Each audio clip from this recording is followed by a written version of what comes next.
Hey, we're live. It's a Thursday. Why are we live? Let me get my water here. See if we pour this on my head today. So, hello everyone who's just coming in. Welcome, welcome. Where are you all tuning in from? Let me just get the chat open here. You're used to this drill. You know what I'm doing. Gotta open the chat so I can read what everyone's saying, and there we go. Open it up now. Yo, first, hey, Kevin. It's me, boy. It's Jacob. Karen, Sam, Emmanuel. Apple's my defibrillator. That's creative. Kevin, awesome. Armpit123. Nice username. Cole Crawford. Hey, from Santa Rosa. Welcome, everyone. It's 1 in the morning. Not here. Right here, it's 11:20 p.m. on a Thursday. Just closed all my activity rings, which is great. Keeping myself active. So there's going to be a change in schedules from here on out. So the previous schedule that I think I filled as many people up to date on as possible was that I would live stream on Tuesdays at around 1 o'clock, and I would live stream on Friday nights, late at night, like right now, so that I could reach a wider audience, so that I could reach people in different time zones who are asleep when I do the other live streams. But the thing is, I do a lot of work on Saturday morning. I help my grandmother out. I help my family out with yard work. Saturday's just kind of chore day for the entire family. So it helps me out a lot if I could get to bed earlier Friday night. So instead of live streaming late on Friday night, from now on, I'm going to live stream late on Thursday night. That way I can sleep in a little bit Friday. Spend most of Friday working on YouTube videos, both on Tailosive Talks, Tech. Everything's covered.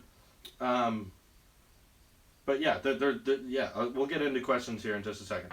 But I just wanted to keep everyone up to date. So now, from now on, live streams that are late at night, so for time zones like Australia, for Europe, where you guys are awake, from here on out, they'll be Thursday night instead of Friday. Anyway, it's 2:20 for me. Wow, that's early. I use Android and I feel dirty. I understand the feeling. I still got the Galaxy S8 right here. This piece of junk, which is getting worse by the day. Still not a fan. I know I said it's a better buy in the review, but I don't know. It might be due for a revisit. It's been continuously disappointing me over the oncoming weeks, so there might be a whole video there. But anyway. Did you watch the NBA Finals Game 1? Sorry, not a sports fan. Not in the slightest, sorry. Shout my name. Karen Chubey! There, I shouted it. What are you most excited for in the upcoming iPhone 8? Asked Josh Thomas. Well, that's a good question, because there's so much to be excited for. So much of a redesign, so much of a refresh that everyone's really excited for. And just as a reminder, anyone who super chats, which requires a desktop, I'm afraid, or an Android phone, it's stupid, Google sucks, whoever donates in Super Chat gets to decide the topic. So if you want to write whatever you want in Super Chat, we'll focus on that topic for a while. I have to read that one. Okay. The most exciting thing, I bet a lot of people are assuming it's the Touch ID embedded into the display because that's a new technology, it's a new innovation. But to be honest, it's very impressive that they figured that out. However, it's not really going to change the way we use our smartphones. It's going to continue the way we use our smartphones in a different way, but on a day-to-day basis, once we all have our iPhone editions, you're still going to unlock your phone in the same way. The only difference is there's a screen underneath now. So I don't think that's going to change a day-to-day basis, but to be honest, I understand that probably no one agrees with me on this. Probably people are thinking, wireless charging or the edge-to-edge display. That's what they're looking forward to. I'm most excited for the waterproofing because the one thing I really do love about the Galaxy S8 is that I can take that in the shower and I can browse social media while I'm in there. I can jump in the pool with it and record epic-looking videos. The quality you get out of underwater footage on a smartphone is insane. I love it. And to see that water-resistant rating make its way onto the iPhone so that it is just as waterproof as my Apple Watch Series 2, that would be amazing. I would love to be able to take my iPhone into the shower, into the pool, not worry about it getting wet. That's something I could get used to very easily.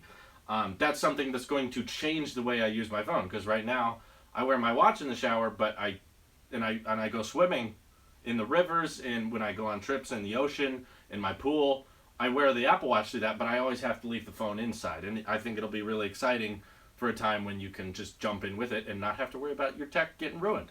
I get that probably no one else is excited for that, but that's just, to me, that's something that on a day-to-day basis is going to drastically change the way we use our smartphones.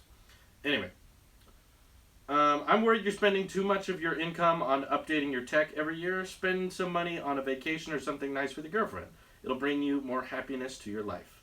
Well, thank you, Scott Sullivan. I really appreciate the concern here. But another important thing to remember is that relationships cannot be built on money. Now, it is required and very nice to have a good income so that you can treat yourself and your loved ones to nice things, but that is not why my girlfriend is dating me, luckily.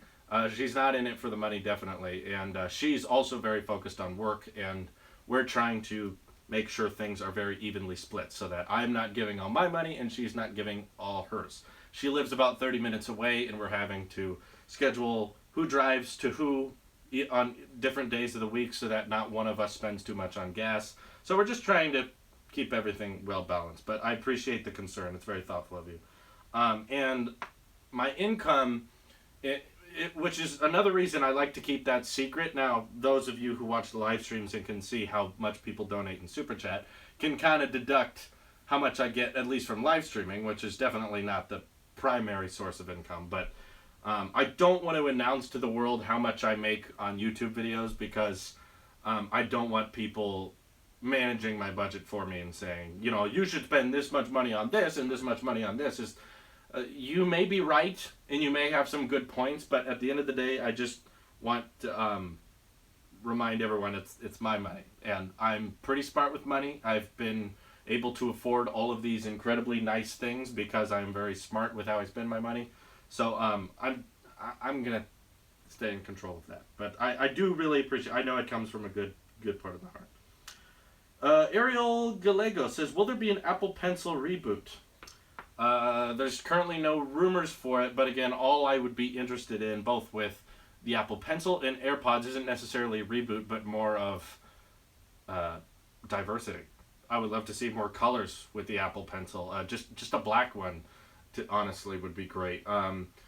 Design-wise, there's not a whole lot of things I would change. I get people who like the Microsoft products were probably super into the clips and the button and interchangeable batteries so that you don't have the stupid lightning connector thing. I kind of understand that, but I really like the Apple Pencil the way it is. I think there's just accessories we could make for our iPad that would make transporting the Apple Pencil easier. I don't think we need to alter the design of the Apple Pencil itself, because it's very slick. It's my favorite stylus. I've used the Surface Pen, I've used the S Pen, I've used tons of different styluses or styli. I don't know how much you call it. But the Apple Pencil is by far my favorite, and I don't need it to change it. Unless they find a different way of, like, the cap. I think the cap's a little silly because you can easily lose it when you take it off. But for the most part, I haven't lost it yet. And just some more variety. Just give us a few more options. Alden Moore is the first super chatter of the evening, who donated $5 in Canadian currency. He says, I have lost a little respect for MKBHD on his review on the Pixel. Do you think he's biased in some ways? Well, Alden Moore, keep in mind, every YouTuber, every reviewer, every single one of you watching this in the chat is biased. I think it's ridiculous when everyone tries to act like they're not and they're reviewing phones fairly, because when I started Tailosive Tech, I wanted to be very forward with the fact that I was biased towards Apple, because I don't think anyone is completely fair. I don't think anyone is completely, like, pure-minded and can look at two different smartphones without bias, because we all started on something. And I just think MKBHD, Marcus, started on Android. He was obviously not an Apple guy. If you've been watching his channel for a while, you know his roots, you know how he started. And you know he's been used to using Android devices or Windows computers for a long time. That's why you don't see him wearing an Apple Watch or getting too excited about the new iPhone. It's because that's just not what he grew up with, and that's fine. There's no right or wrong. Although, if you disagree with my channel, you're definitely wrong. No, I'm kidding. But on his channel, I just think it's very apparent that he has a certain bias. So yes, to answer your question, I do think he has a bias, but I'm not saying that's a bad thing. I'm saying everyone's biased in one way or another. And with my channel, I just want to be honest with you. I'm not going to tell you that, I grew up with these old computers. Like, I was raised on that Power Mac PC. Hackintosh Performa 5200 CD. Like, that was my childhood. So as Apple developed, I developed with them. Now I'm used to that, and I just, when I get on an Android phone or I get on a Windows laptop, all I see are problems. I'm not used to it. I just didn't grow up with it, and probably people who are biased towards Android or Windows probably feel the exact same way. Really, towards Apple. Whenever they get into an Apple product, they don't get it. It doesn't make sense to them. Oh, great.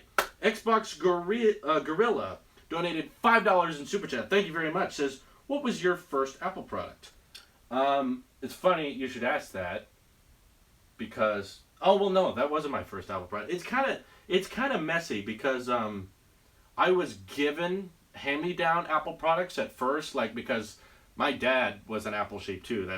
But he was just an Apple sheep because, like, he knew their products worked and he was used to them.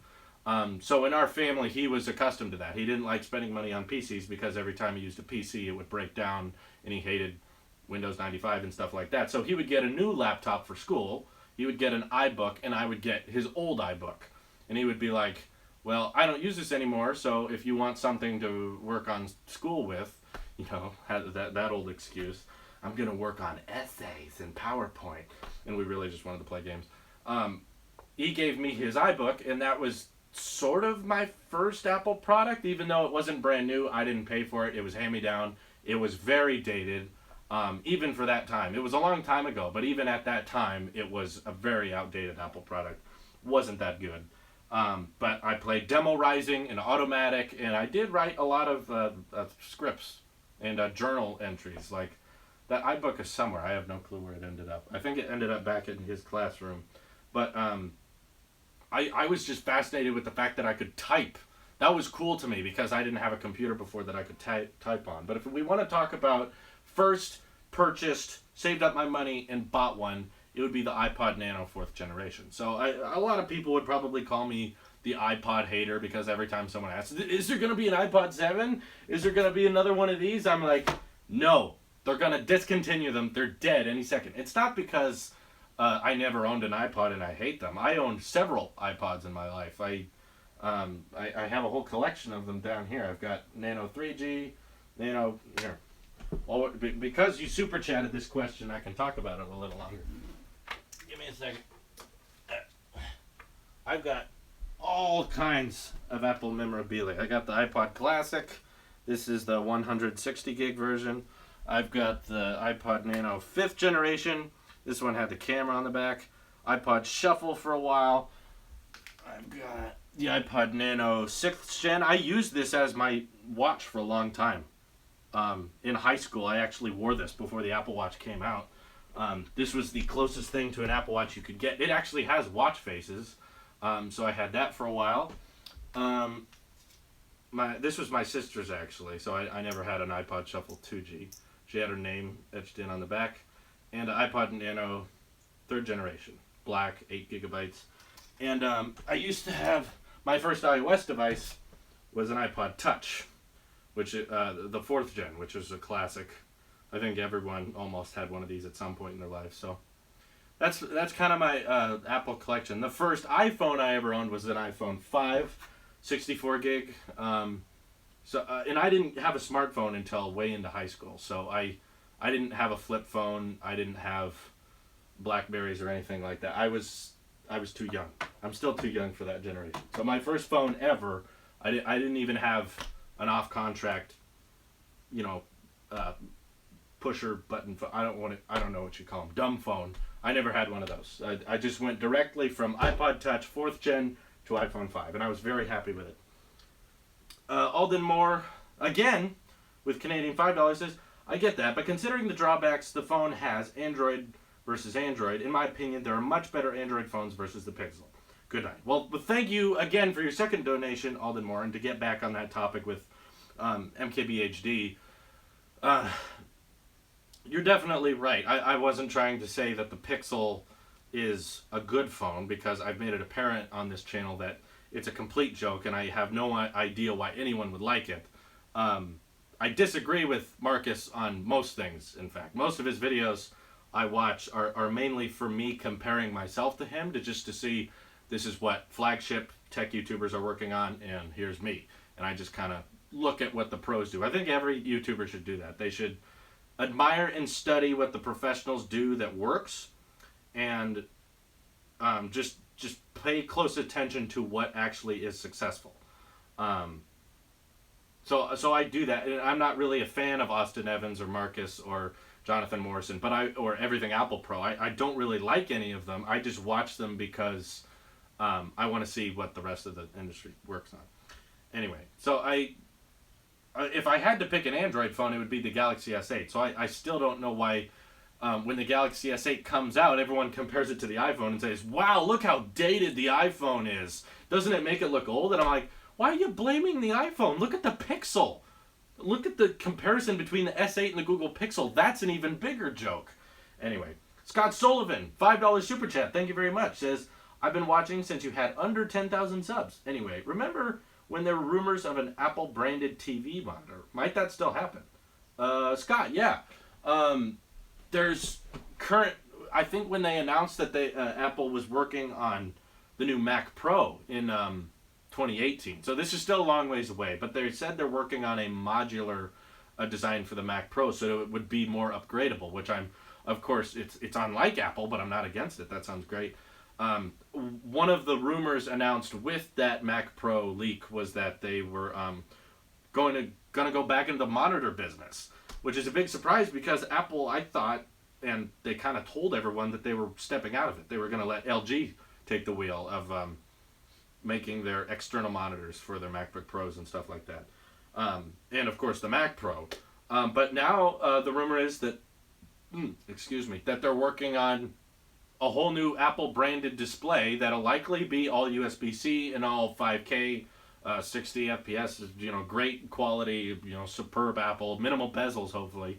But yeah, that's rumored to be in the works, and I haven't yet seen a disclaimer to come out again and say, turns out that was fake, they weren't doing that. No, this was directly from Phil Schiller and Craig Federighi, who talked directly with the press about the fact that they're working on redefining the Mac lineup. I did that whole video about is Apple apologizing for the Mac lineup. I definitely think they are. They're changing directions because the MacBook Pro, both the 13 and 15 inch, I think are going to they're going to work on making versions that are just as fast as the Touch Bar ones, but don't have a Touch Bar, so that they're cheaper, because they realized that the Touch Bar didn't take off and wasn't well liked like they were hoping it would be. And apart from that, the iMac lineup is very outdated right now, and it's rumored that a new iMac will be unveiled at the end of this year, so very soon.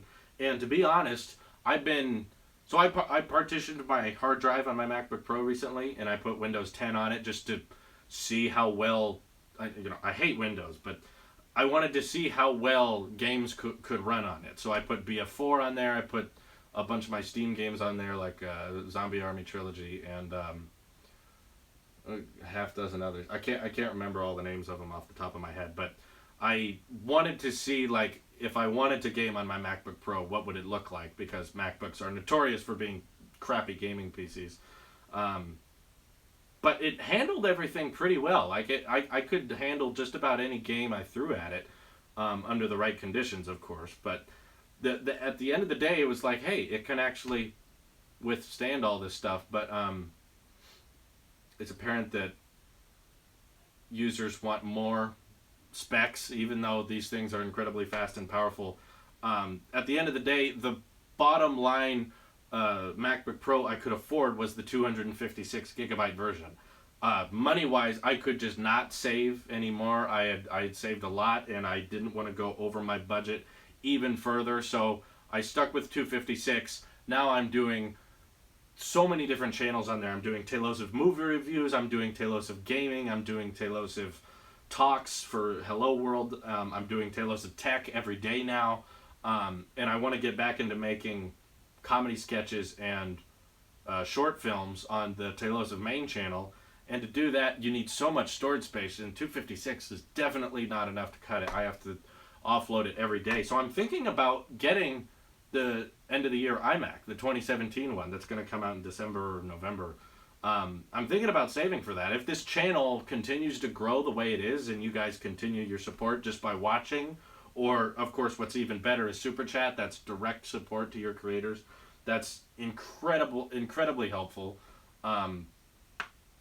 If the channel's big enough by the end of the year, then it's very possible I could be able to afford and upgrade to the iMac, so I could actually have some storage to work with for more pro video editing. Because the MacBook Pro is great for vlogs and tech vids and minor YouTubing, I guess I would call it like that, with just making Hello World tech videos and just vlogs and stuff like that. But when it comes to editing short films, comedy sketches, and podcasts, stuff like that, I need something with a bigger screen, bigger power, and lots of space, obviously.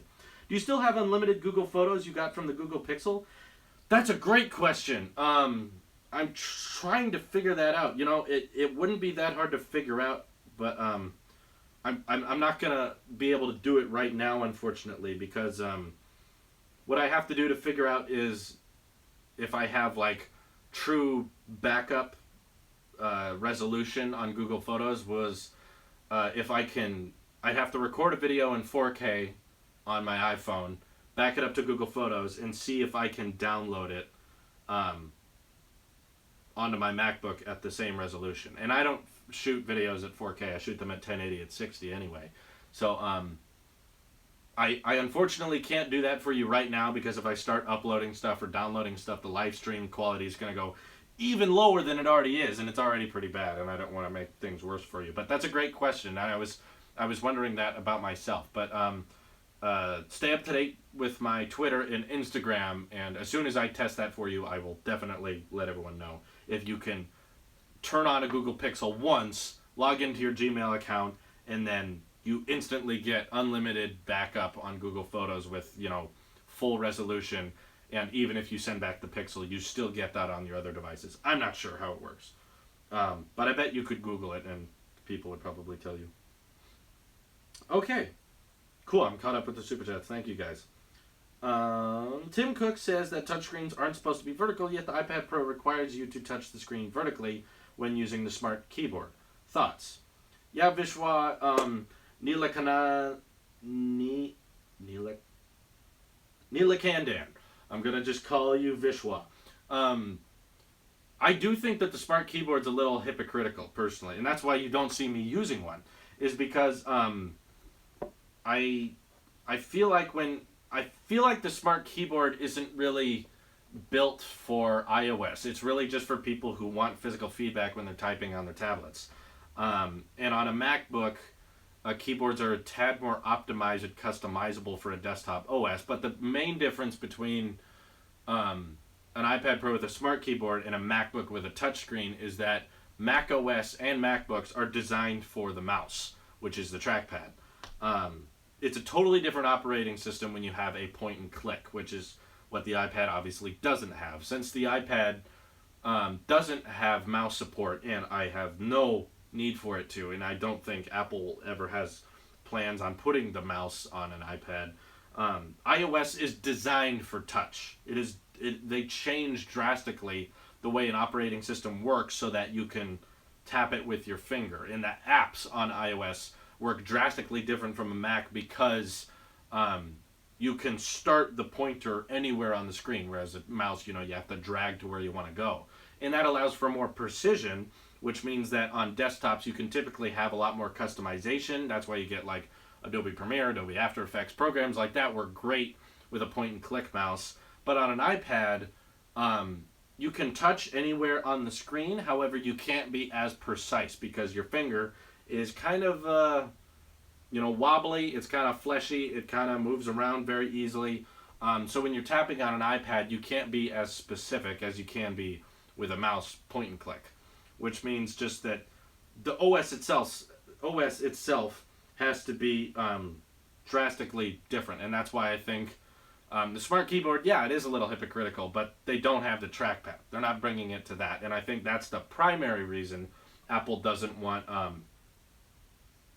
touchscreen MacBooks, is because you have the trackpad. That is your touch interface. And I don't think Apple intends that every time you use your iPad, you'll use the smart keyboard. I think they're assuming that part of the time you're using it like this, part of the time you're just propping it up occasionally and leaving it.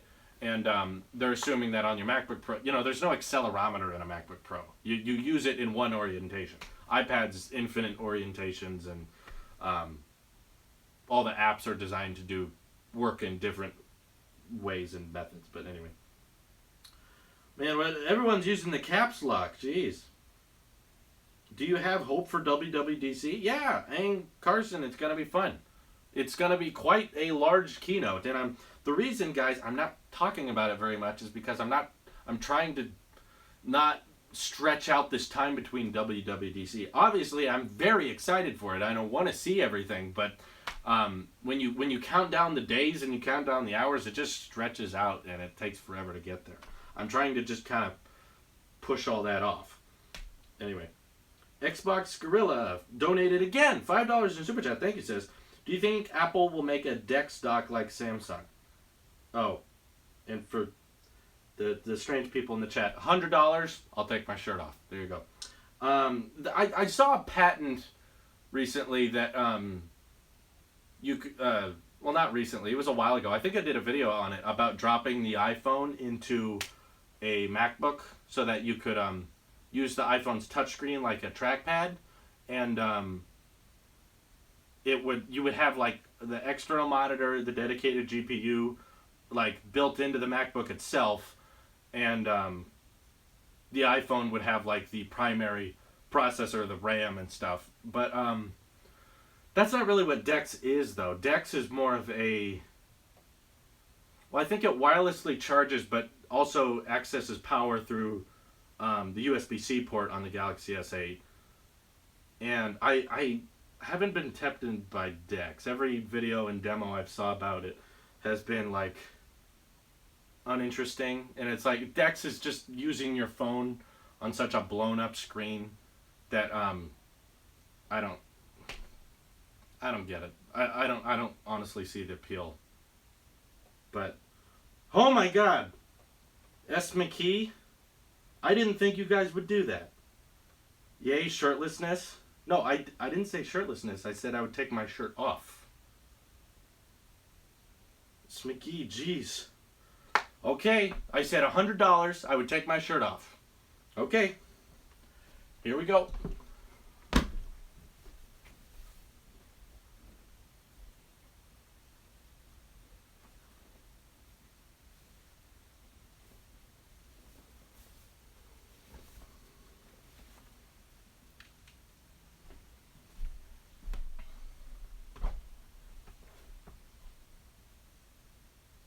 You can unsubscribe.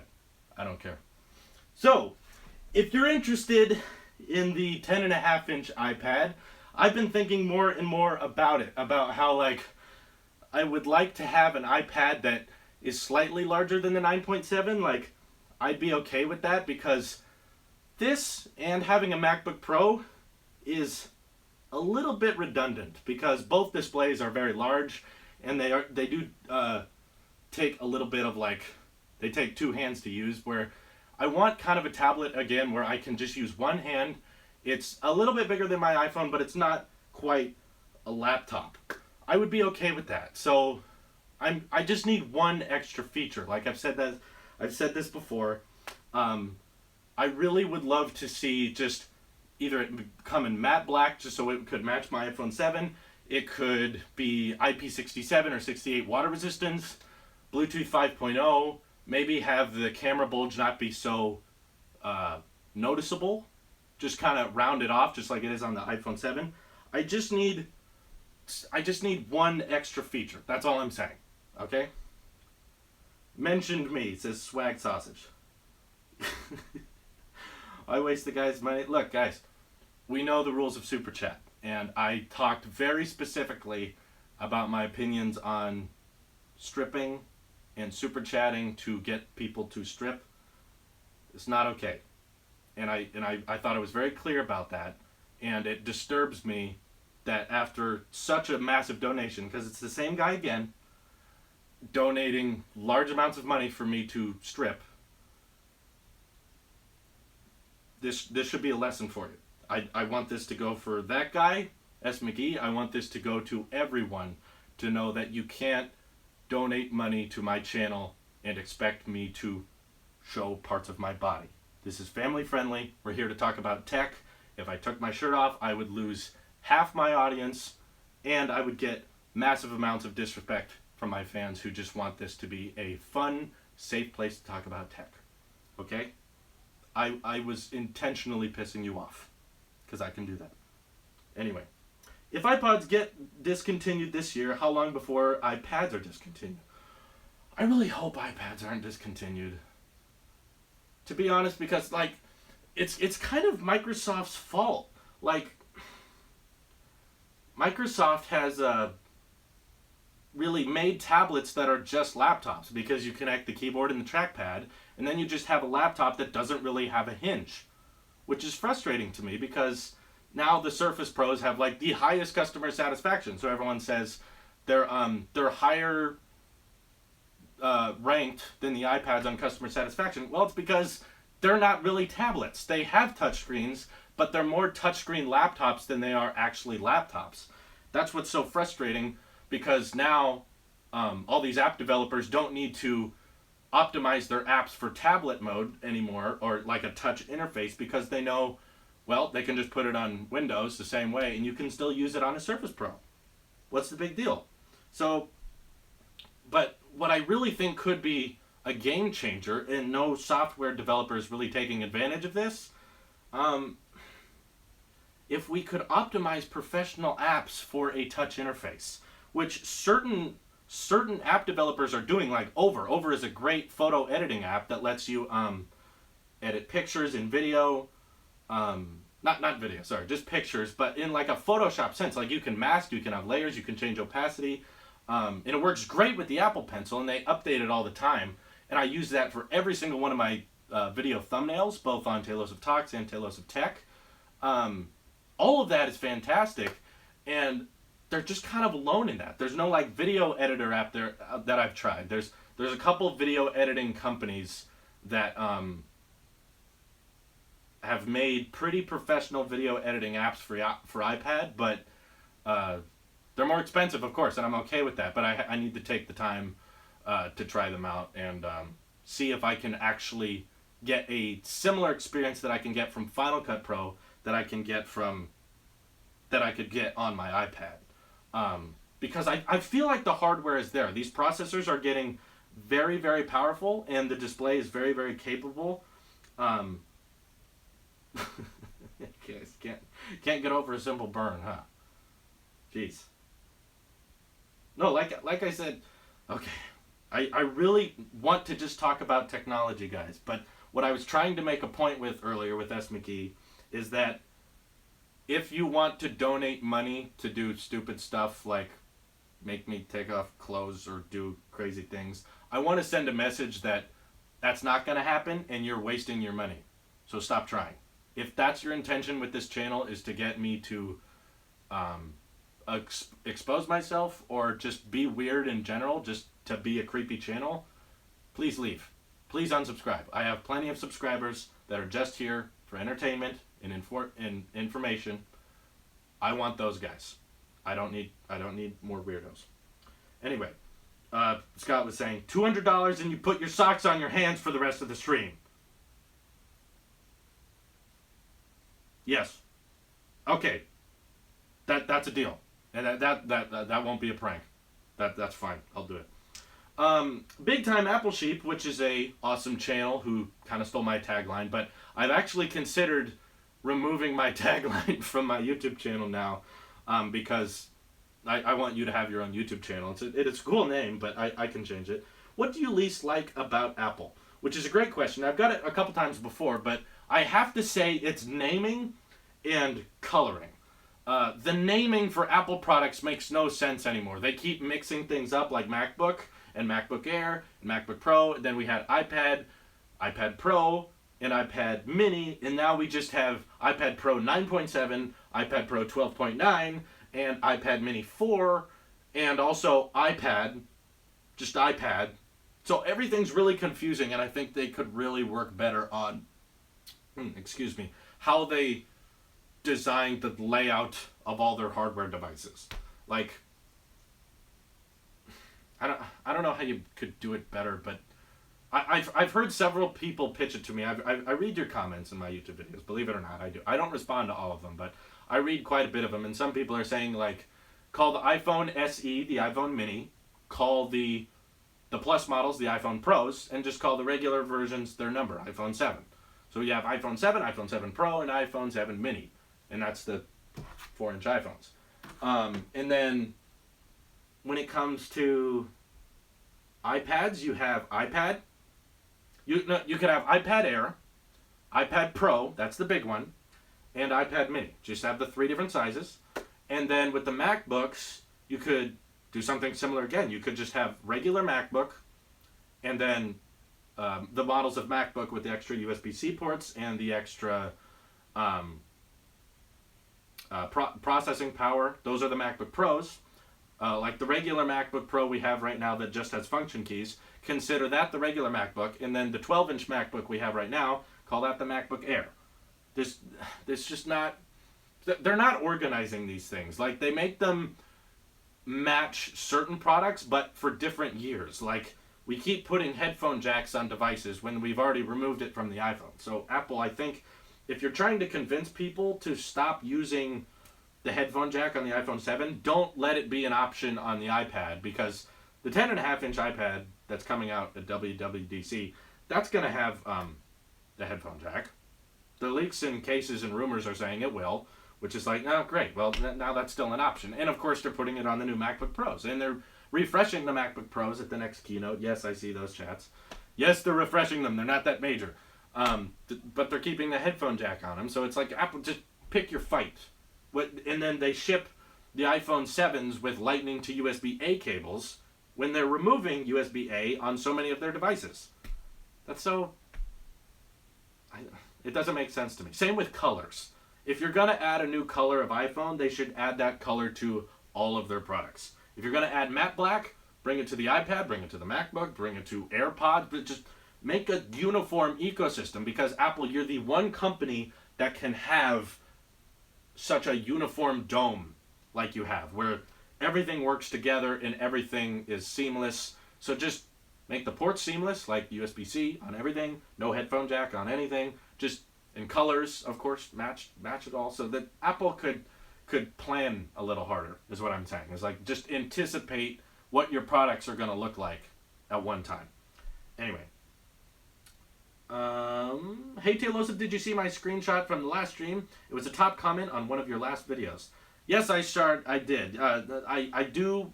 Anyone who really tags me on Twitter, I read the tweet, but I don't always respond because it's sometimes just not a big deal. But yes, I saw you. You guys donated quite a bit at the last stream, and I dunked a whole bunch of water on my head. Because it was... I need incentives, because honestly, I rely fairly heavily on the Super Chat donations. Not crazy heavy, but like most of my money does come from Google ads on my YouTube videos. It's not like I'm going to ever just do live streams and stop doing edited videos. Like, I have to do the edited videos. But I started doing the live streams again right when I quit my job at the ranch. So no matter which way you look at it, when you quit one of your jobs that is part-time, your income is going to drastically change. So that's obviously what happened. Anyway, will MacBook Air go for good? Dan, I recognize your comment. Dan BH84, that's familiar. The MacBook Air is not gone. It has just changed, and like I said earlier, is because Apple's bad at naming things. The MacBook Air, the new one, is the 12-inch MacBook. Okay, just accept. The 12-inch MacBook is the new MacBook Air. They're just bad at naming. Anyway, Scott Sullivan says, will Hello World ever or never talk about tech? Okay, so this is a good question because I get to shamelessly plug my other channel. On Tailosive Talks, uh, I just started a new show. It just aired today. There's 2 new episodes. It's called Hello World. It's very similar to my tech videos on the Tailosive Tech channel. The difference is they're not tech related. They're just talking about, like today I talked about my favorite YouTube channel, Red Letter Media, and the other thing was Adblock, my opinions on that, because I get a lot of questions about it. I have a lot of opinions on it, but obviously I don't have live streams where everyone is watching at the same time where I can all explain to you my theories. I would prefer it if Hello World was not tech related, because if I were to do a Hello World episode on something tech related, why wouldn't it just go to Tailors of Tech? So that's kind of the idea here. If I want content for Tailors of Tech, it's typically going to be tech related, so that's why it'll end up there. But with Hello World, I want it to be separate. I have lots of more videos coming to Hello World, including the cinematic universe that I designed a year ago that has been put on hold, and it's really amateur and stupid and corny, but I'm passionate about it. And the video after that is about does YouTube need a competitor, and who could that competitor be? So there's plenty to talk about on Hello World that's not tech related, and any tech related content or opinions I have will stay on Tailors of Tech. There's no need to put them on Hello World. Anyway, okay, I'm gonna try my best. No promises though. The Hodge Khan donated $2 in Canadian money on Super Chat. Says, I love your channel. Keep up the great work. Well, thank you very much. I appreciate it. Keep in mind, you guys, when you Super Chat, you can ask questions, obviously.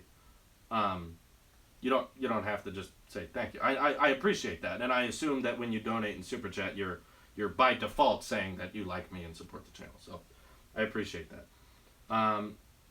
Don't take away the tagline, please, said Big Time Apple Sheep.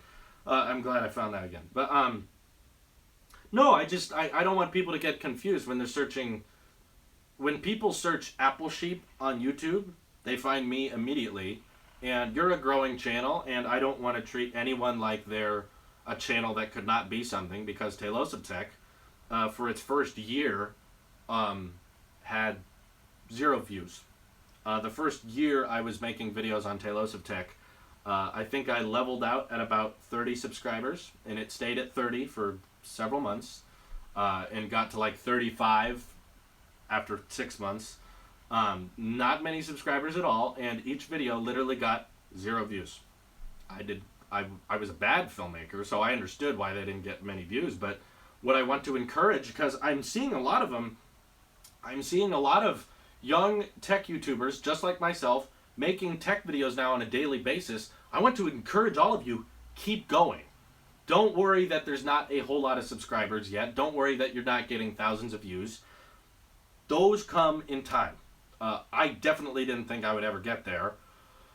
I intended to, but it didn't feel like it would ever happen. It felt like I was shooting in the dark.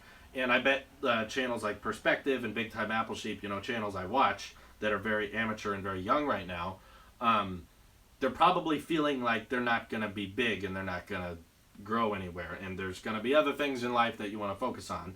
And, it's totally fine to choose other professions than YouTube. It's probably admirable to do other professions than YouTube. But I just don't want anyone to think that it's not possible. And to make it possible, all you have to do is keep trying. Just keep going. You will get better. Obviously, the first videos you do will never be really good at first. You're going to make trash. But as time goes on, they can get better. They will get better. Anyway. Will you make another cage match video? Ooh, Flamin' Gaming. You just reminded me I made a cage match video one time. I might. I filmed it once and remember thinking, this is kind of weird. Like, this is kind of bizarre. What did I do it with? I did it with the iPad Pro and Surface Pro 4. That's right. I did a cage match on that. The only other cage match I could think of is iPhone Edition versus Galaxy S8. I feel like that's going to be the match of the year. Or the Note 8. I guess people are excited about that too. And the Note 8 will probably be a more worthy adversary to the iPhone Edition. Because I'm anticipating that the iPhone Edition is going to cost a lot more than the S8. And the Note 8 is likely going to cost a lot more than the S8. So they'll probably be more on par, and obviously the Note 8's going to have all the better specs, and it'll have the dual camera, fingerprint readers built into the display. It'll have all those great things. But right now the channel's grown substantially since I did that cage match. I could probably do one and still get mostly positive feedback from you guys. So, cage match on movie reviews channel? Oh, that'd be fun. What would we cage match? There's a lot to talk about.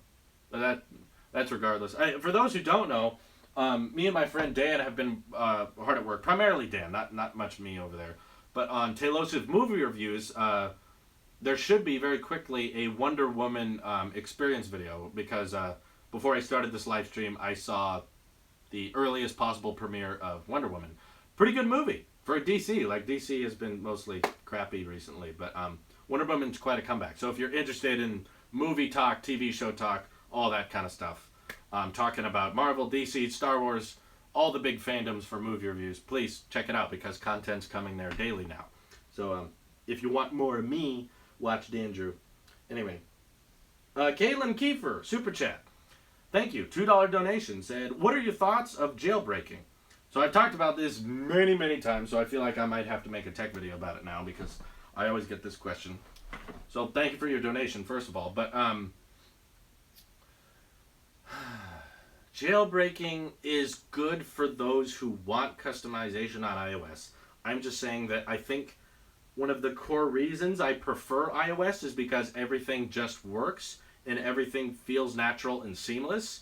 And jailbreaking is taking away those great things. Is that on iOS, everything kind of works very similarly on iPhone to iPhone. I can grab my friend's iPhone and know where the flashlight is, know how to find apps, know how to use Siri, and jailbreaking is kind of twisting all of that. So jailbreaking means that the phone doesn't work automatically. It doesn't work just seamlessly. You have to start programming the phone yourself. And I get the jailbreaks, it's not that complicated. Like, I know how to jailbreak. Friends of mine jailbreak all the time, and they've shown me the jailbreak tweaks they have. And quite a lot of jailbreak tweaks I'd be okay with. One in particular I loved was when you double tapped the home button and you're in multitasking, he swiped up on the home screen slide and it had a close all apps function. I was like, that's great. Why don't we have that? So there's I'm not saying that jailbreak tweaks are all bad. I'm just saying that, to me, it's kind of hopeless when you start straying iOS from its true form, because that makes the rest of iOS for everyone else more complicated when you hand your phone to someone else, or when you want to upgrade to a new iOS, because Apple's obviously going to be unveiling a new iOS days away from now. So it's fine. I'm not saying you're terrible if you jailbreak your iPhone. I'm just saying I'm not interested in it, because I want the iOS that everyone has.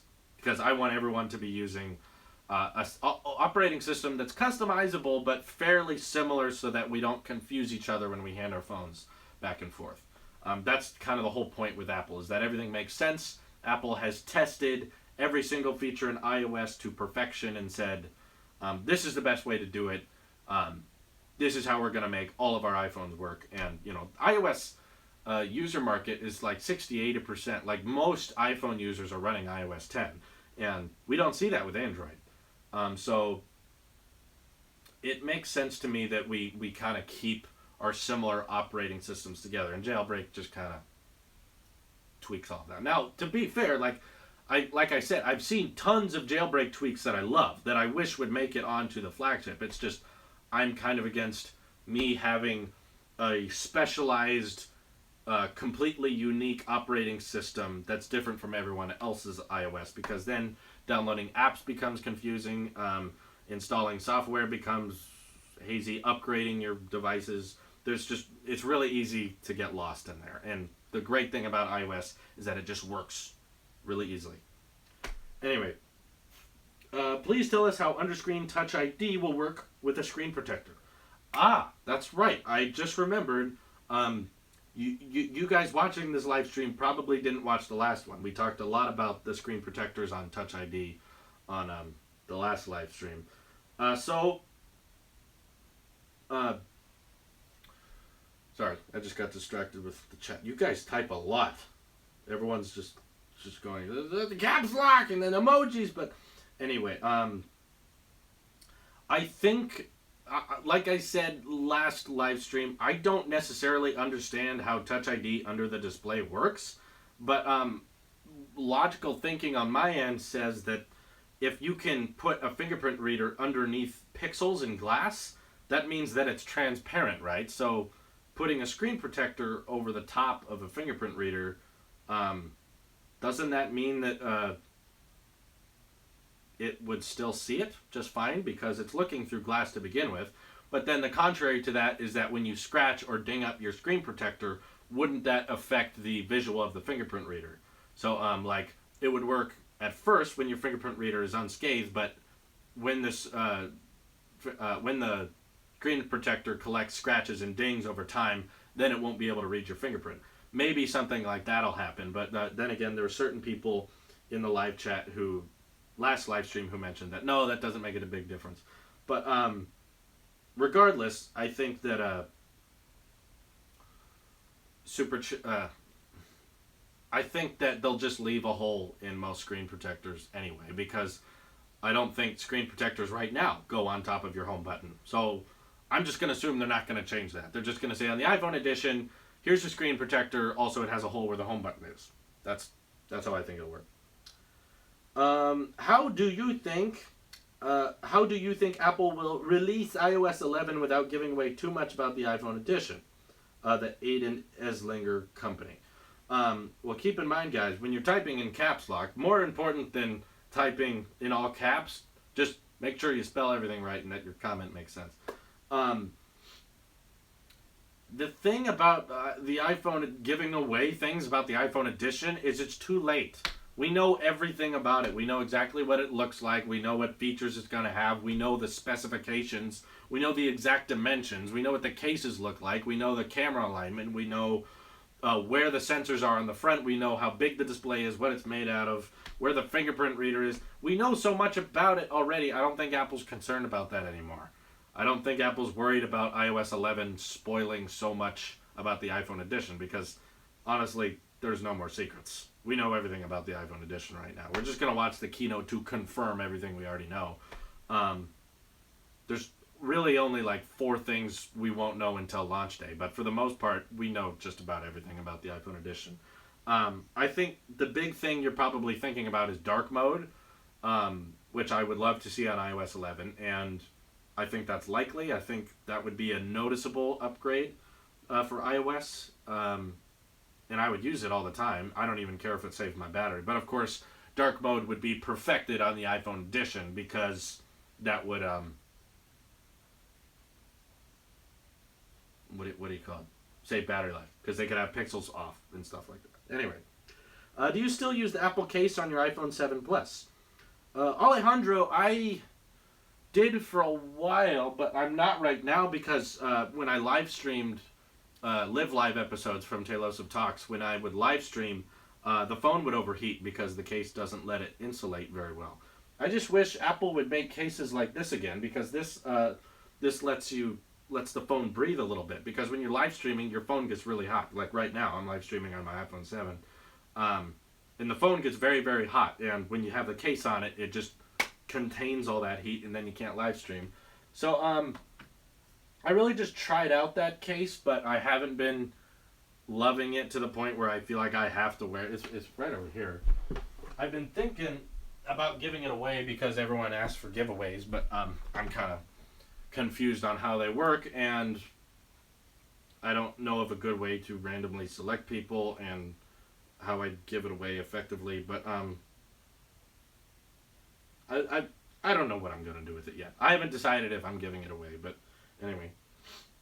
Why are you awake right now? Asks Jack Ono 78. Well, it is 12:13 a.m. where I am, and that's very late, and I've had a very long day of making videos, but I want to reach the largest possible portion of my audience as possible.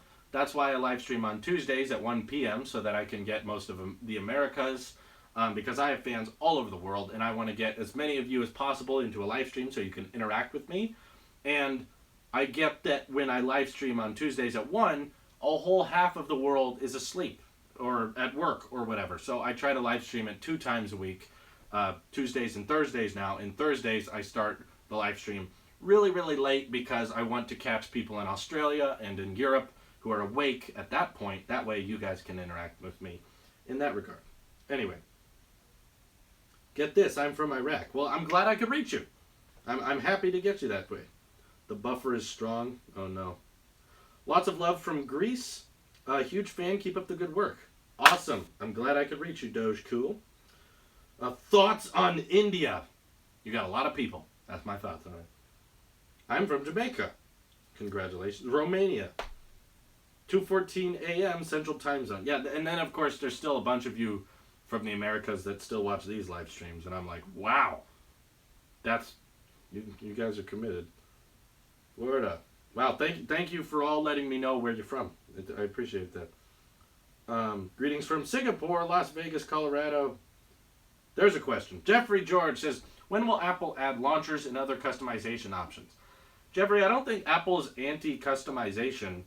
I think the Apple Watch is a great example of this. Apple just wants to make sure that with your customization, it's not confusing and it's still intuitive and logical.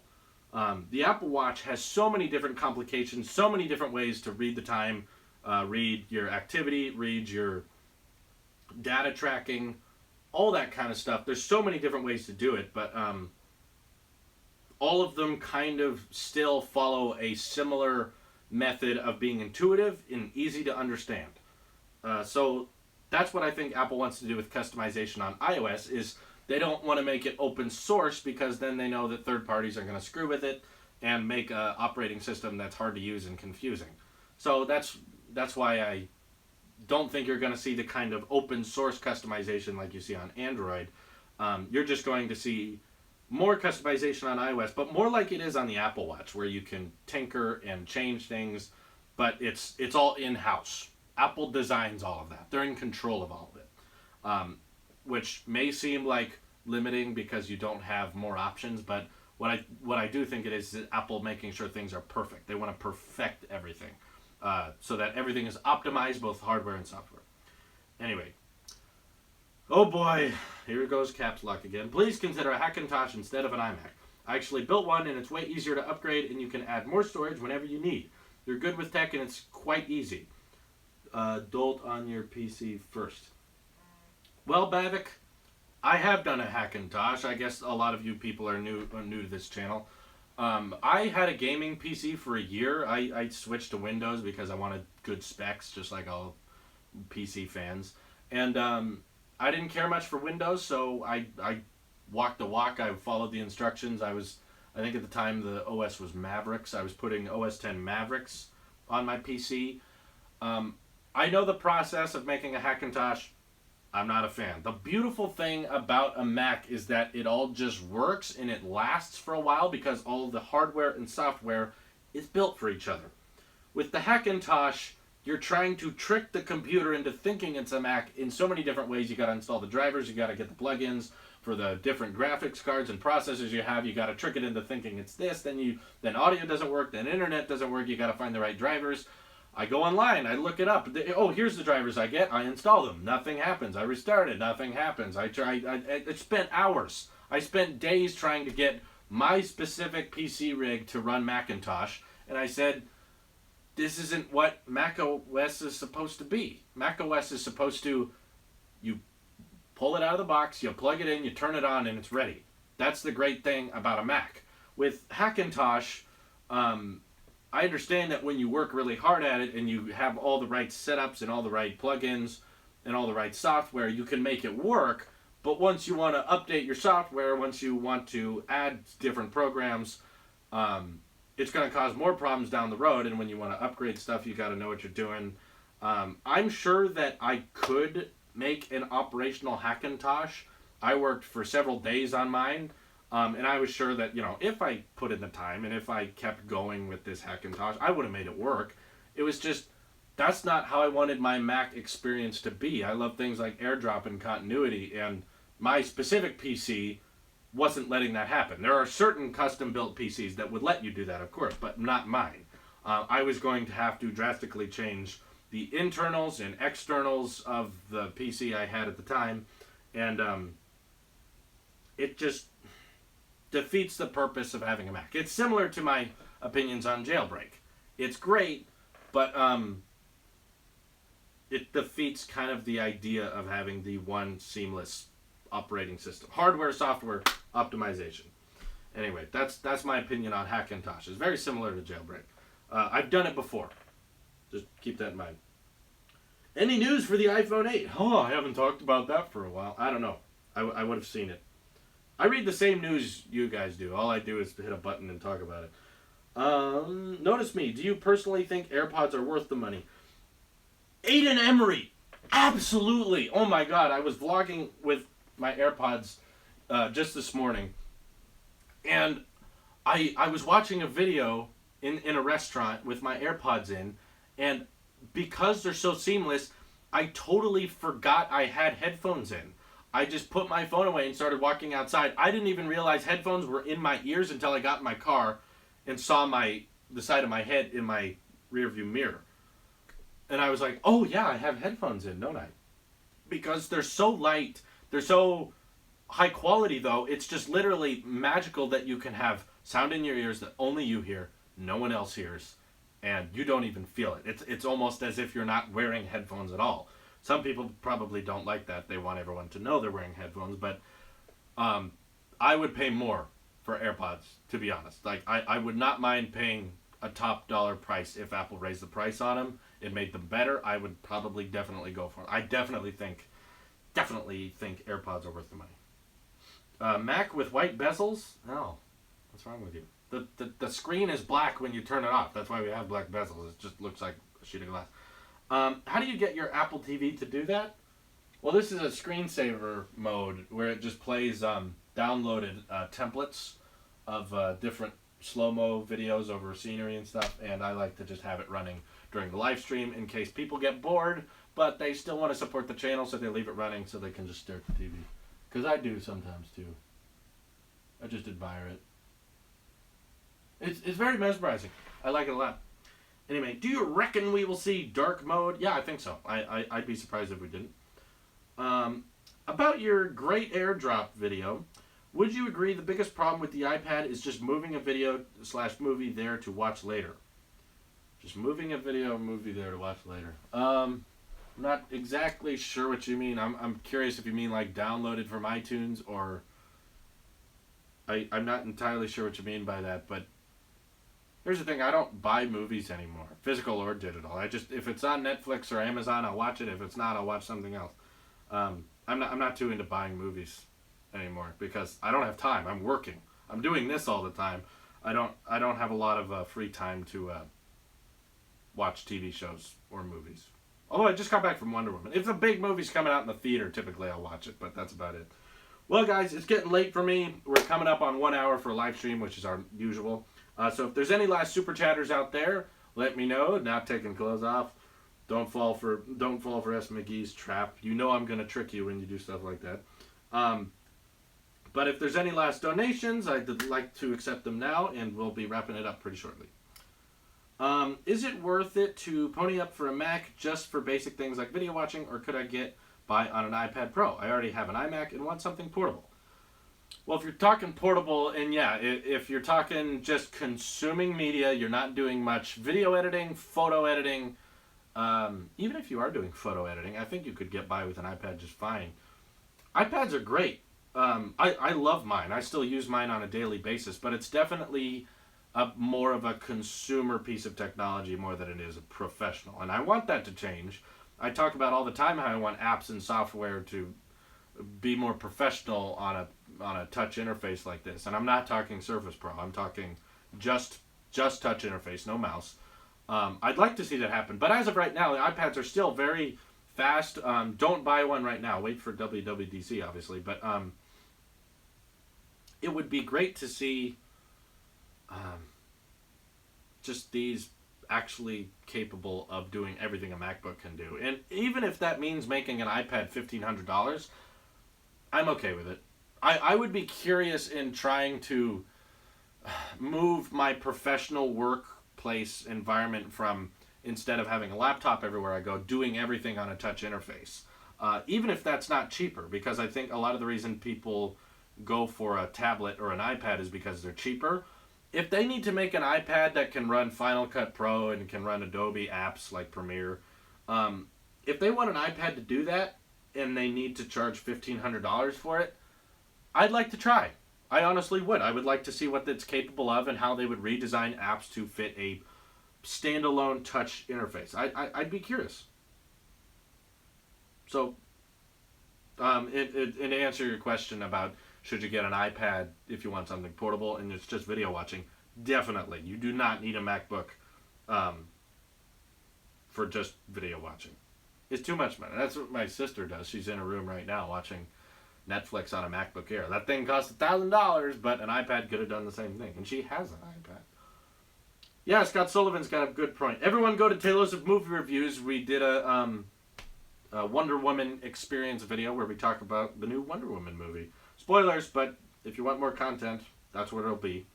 Because this live stream is wrapping up. I'm going to bed, and I'll be working on a new tech video just tomorrow. Anyway, if your question wasn't answered, keep in mind you can probably find it on other Tailosive Tech streams. Thank you again for all of your donations, and I'm sorry that we have to have weird prank moments where I have to talk about why I'm not stripping on camera for money. That's not how this channel works. I apologize for that awkwardness. The internet's a crazy place. I'm sure you guys watching this understand that. But I understand you are not the majority. I really do appreciate every single one of you just for watching the videos. You do not have to be a super chatter or a Patreon donor to support this channel. Just by being a fan, watching videos, and more importantly, sharing them. Because the one thing I love about being a YouTuber is providing people with entertainment so that they can laugh, and information so that they can walk away from a video and be a little bit smarter. And when you get something out of my video and then share it with someone else, that's great. You have just spreaded my knowledge and my entertainment value to another human being and brought joy to their day. That's what I want to do. That's what I want my career to be. And you guys are making that happen. So thank you. Thank you for sharing, for watching, and donating. Donate. Oh, God. It's late, huh? I'm not making any sense. Hey! I didn't dump anything on my head! Someone donates. Don't make me donate. $30. $30 in the next 30 seconds. Then I'll dump this on my head. Please don't. Please don't. Can I do a me reacting to you live stream on WWDC? If you know how to get that to work, you can. I have a hard time getting the React live streams to work, but yay, the Wonder Woman video was uploaded. Cool. So yeah, if you guys want more content, be over there. Please don't donate. Please don't donate. Everyone just go home. I don't want this on my head. Is it worth waiting for 2017 MacBook Pro? Yes, wait. Why no music visualizer on iOS? I don't know. Please, guys. I mean, donations are great. I'm just saying, like, this is your last chance to embarrass me. The people on the super chat in the last couple of live streams have really gotten a kick out of embarrassing me. So this is your last chance. Love you guys too. Thank you. I want to drink this. I don't want it poured on me. Yeah, Google doesn't let you donate on iOS still. It's really dumb. Rippers say the Note 8 will pull off the fingerprint scanner under the display. How do you feel about that? I hope they can do it. Samsung's a capable company. It's possible. Okay. I think I made it out. Thank God. Oh, I can drink this. Talking this much is not easy, you guys. Goodness. Yeah, I'll get the Siri speaker. Don't worry. I'll review it. I don't even know if I want it, but I'm gonna review it. Good day, everyone. Thanks for tuning in. Sorry if you're just bringing it in. I'm drinking water. It's just water. Don't worry. I'm not gonna pour soda on my head again. That was sticky. The last live stream poured a bunch of soda on my head. That wasn't fun. Okay. Take care, everyone. And again, subscribe to Tailosive Movie Reviews. New videos on there daily now. Just about every weekday. Not so much weekends. But Dan, a good friend of mine, is doing most of the videos on there. He's doing vlogs. He's doing movie reviews. And me and him collab on experience videos like Wonder Woman and Dan Drew, where we talk about in-depth, like Star Wars, Marvel, DC, stuff like that. See more content there. Thank you, everyone. Good night.